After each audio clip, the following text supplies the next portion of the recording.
Merci de nous rejoindre. Le secrétaire général des Nations Unies et Jim Yong Kim ont été reçus au Palais de la Nation par le chef de l'État. Les entretiens entre les trois personnalités ont tourné autour du retour à la paix dans la région, mais les processus du développement a aussi été pris en compte. La Banque mondiale décaisse 1 milliard à la disposition des activités, notamment économiques, commerciales et énergétiques, en faveur des États membres.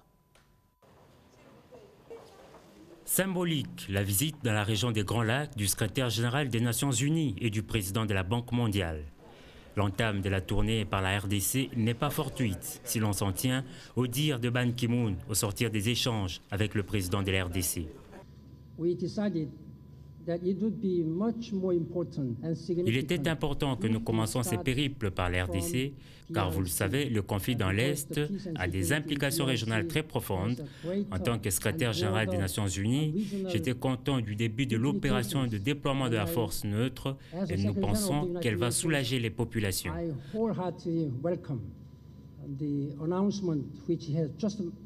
Selon le secrétaire général de l'ONU, l'accord cadre doit impérativement se traduire en action.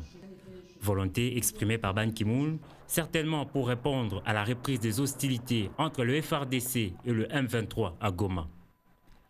La question a occupé une bonne place dans le tête-à-tête entre ces deux personnalités. We are deeply concerned about the recent recurrence of violence. Nous sommes très touchés par la recrudescence des affrontements entre le FARDC et le M23 et j'ai recommandé au président Kabila de tout faire pour que l'armée nationale travaille ensemble avec la force neutre afin de sécuriser les populations.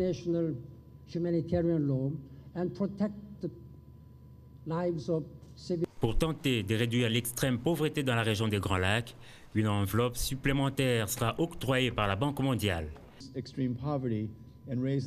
Ce financement aidera à relancer le développement économique, créer des emplois et améliorer les conditions de vie des populations qui souffrent depuis bien trop longtemps.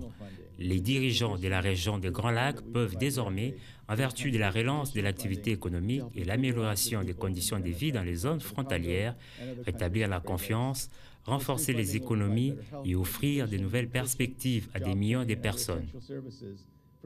Le nouveau projet régional de financement assorti d'un taux d'intérêt nul et accordé par l'Association internationale de développement IDEA viendra appuyer deux grandes priorités de développement régional, le rétablissement des moyens de subsistance des populations vivant dans la région des Grands Lacs qui ont considérablement souffert dans les périodes des conflits et la relance et l'expansion de l'activité économique transfrontalière pour créer plus d'opportunités et susciter une intégration plus poussée dans le domaine de l'agriculture, l'énergie, les transports et les commerces régionaux.